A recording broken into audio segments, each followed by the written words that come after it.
tayo, may stamp na tayo. At meron po tayong roleta. Ano yan?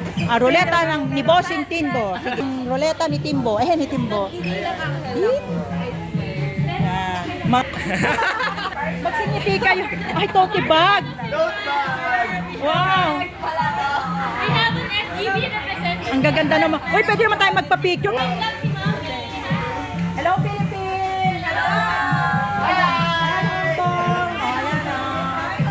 Ating mga ayan, hi! Ang sasaya natin. Thank you po sa gift. Ayan, meron tayong tinbo. Bye! Bye! Asan na po tayo tutuloy, ate? Dito na. Yan, nandito po yung ating Pwede tayong baka... Kuya, pwede magpa-picture. Vlogger po ako eh. Video camera and vlogger po ako. Pinay na inchik. Sige. Okay. Welcome to Hong Kong Fest 2025. Ay, 2021. Patuloy natin ang iba't pelikula here, Philippines, here in Hong Kong because of the Independence Day.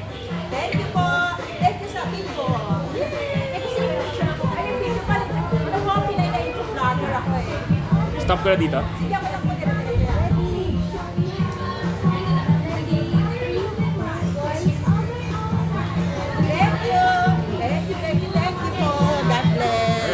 Ayan po yung mabait na photographer sa akin. Ayan yay! Sabay na kami mag-interview. Galing po siya sa Timbo at ako naman na galing sa Ate Panmoy OFW Organization in Hong Kong. So what can you say about the OFW? Kaya lang makakalirect tayo kasi may music. Sige po. Mabait po ang mga Pilipino dito sa Hong Kong. Sobrang sweet, sobrang naalala. Totoo po. Sila ang mga hero natin. Kami po ngayon ay Hong Kong resident pero dati rin po ako naging OFW. Kaya alam po yung mga puso nila. So ano po yung interview niyo sa akin? Ito po Ang isa natin. Ang sa wakas ako naman ang i-interview kasi ako lagi nag-i-interview eh. Baka naman gusto mo ito ng background natin. Yun po. Ano ba? Sorry. Ayan, interviewin tayo. Maganda pala yung nalilate, i-interview. Joke lang. Ganda po talaga. Ang ganda ng t-shirt ninyo. Wala bang libreng t-shirt? Ay, ako lang din po kanina.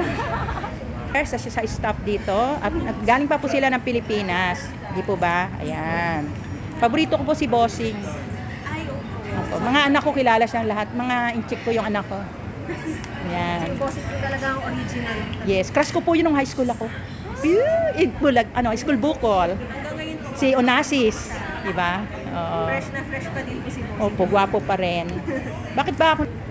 Ano ba yung kasama ka gano'n? Hindi po, kayo lang po talaga. Ako lang ba? O sige, ako daw po talaga. Hindi pwedeng kasama yung beautiful. So ano pong gagawin ko ngayon? Ito po yung Mali po mata ko eh. Sige, Singkit na, malabo pa. Ang babasahin ko po to? Ay, hindi po. Ako po magtatanong. Kung gusto niyo lang po aralin. Ah, Habang nagsasama po. ayan po. Ngayon, Ay, sila nagsilan na natin lang ang po.